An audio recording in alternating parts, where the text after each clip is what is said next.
እግዚአብሔር በክርስትና ዓለም ውስጥ ሰውን ከሚባርክበት የመጀመሪያው በረከት እግዚአብሔርን መስማት ነው።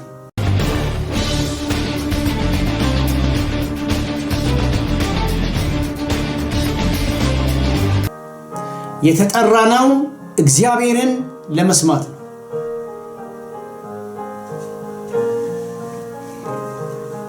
የተጠራነው ይሄንን መጽሐፍ ለመስማት ነው። የተጠራነው በዚህ መጽሐፍ ውስጥ ያለውን ድምጽ የኛ ለማድረግ ነው። የተጠራነው በዚህ መጽሐፍ ቅዱስ ውስጥ የተቀመጠውን የእግዚአብሔርን ድምጽ ባለቤት እንድንሆን ነው።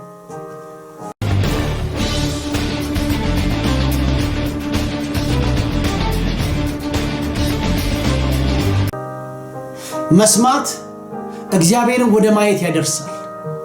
መስማት እግዚአብሔርን ክብር ወደ መመልከት፣ ከጌታ እውነት ጋር ወደ መገናኘት፣ ዘላለማዊ የሆነውን የእግዚአብሔርን ሐሳብ ወደ ማወቅ ያደርሳል።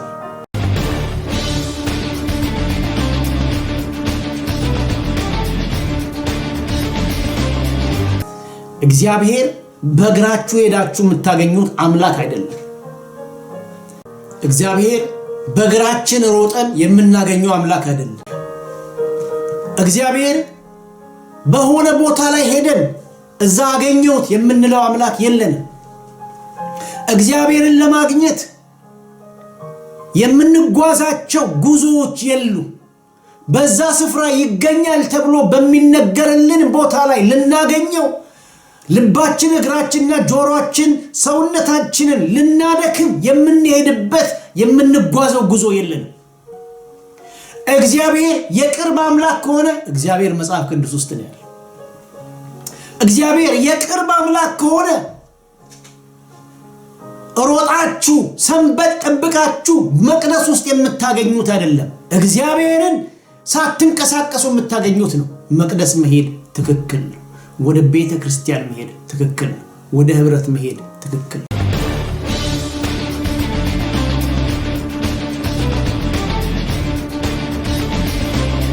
እግዚአብሔርን የሚታገኙት እዚህ ውስጥ ነው። ራሱን እግዚአብሔር የሰወረው፣ ራሱን እግዚአብሔር ያስቀመጠው፣ ጉልበቱን ያስቀመጠው፣ ማንነቱን ያስቀመጠው፣ ህልውናውን ያስቀመጠው እዚህ ውስጥ ነው። ከዚህ ውጪ ሰውን አያውቀውም። ከዚህ ውጪም እግዚአብሔር የተገለጠለት ሰው የለም።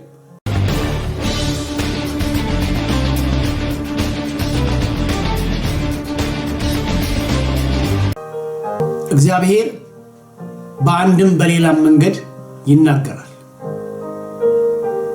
ልናቀው ከሚገባ ነገሮች አንዱ እግዚአብሔር አንደበቱን የትኛውንም ነገር ሊያደርግ ይችላል። የትኛውንም ነገር ተጠቅሞ እግዚአብሔር ሊናገር ይችላል።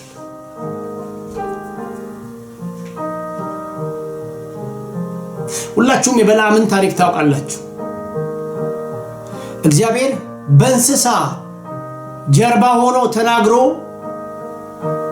የአንድ እብድ ነቢይ የተባለለትን ሰው ሲመልስ ሲቋቋመው መጽሐፍ ቅዱስ ይናገራል። ወደ ማስተዋል ጴጥሮስ የተመለሰው በዶሮ ጩኸት እግዚአብሔር መናገሪያው ብዙ ነው። እግዚአብሔር ብዙ ቋንቋ አለው። በሚገባችሁ መንገድ ይናገራል። ለሰው የተሰጠው ግን በየትኛው መንገድ እግዚአብሔር ቢመጣ መስማት ነው። መስማት እግዚአብሔርን ወደ ማየት ያደርሳል። መስማት እግዚአብሔርን ክብር ወደ መመልከት፣ ከጌታ እውነት ጋር ወደ መገናኘት፣ ዘላለማዊ የሆነውን የእግዚአብሔርን ሐሳብ ወደ ማወቅ ያደርሳል። ይህ ስለሆነ ነው ኢዮብ መጽሐፍ ላይ በ33ኛው ምዕራፍ እግዚአብሔር በአንድም በሌላም መንገድ ይናገራል ካለ በኋላ በህልም ይናገራል፣ በራእይ ይናገራል፣ በትንቢት ይናገራል። መናገሪያ መንገዶች ብዙ ናቸው። ይናገራል። ግን ከሚናገርባቸው መንገዶች ከመጣባቸው መንገዶች አንዱ ሰው አያስተውልም። ጌታ ኢየሱስ ክርስቶስ በአዲስ ኪዳን ላይ ተርቤ አላበላችሁኝም ብሎ ራሱ የሚናገርበትን አንዱን መንገድ ተናገረ። ጌታው መቼ ነው ተርበ ያየንህ?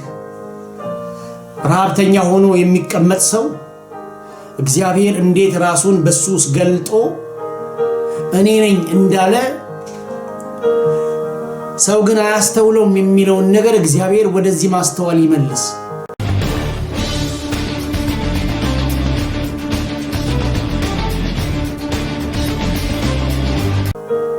እግዚአብሔር በክርስትና ዓለም ውስጥ ሰውን ከሚባርክበት የመጀመሪያው በረከት እግዚአብሔርን መስማት ነው። እግዚአብሔርን ማዳመጥ ነው። ብዙ ሰው እምነት ጨምርልኝ እያለ ሲፋተግ ታያላችሁ። ብዙ ሰው እምነት እንዲኖረው ሲጋደል ታያላችሁ። ጌታ ኢየሱስ ክርስቶስም እናንተ እምነት የጎደላችሁ ሲል እምነታቸው መጉደሉን እየተናገረ ያለው ትላንትና የነበረውን አይኖቻቸው ያዩትን የሚያስተውል ልብ እንደሌላቸው ነው የተናገረው። የሰሙትን እየቆረሳችሁ ስጧቸው ብሎ የተናገረውን ቃል ነው እያስታወሳቸው ያለው። እሱ ሲኖር እምነት በሰው ዘንድ መታየትና መገለጥ ይጀምራል። ዝም ብሎ የሌለ በውስጣቸው የሌለ እምነት አይደለም ጌታ እየተናገረ ያለው። ጌታ እየተናገረ ያለው የሰማችሁት ነገር የት ገባ? ያ የሰማችሁት ነገር እንዴት በእናንተ ውስጥ አልቆየም አልሰነበተም እያለ ነው።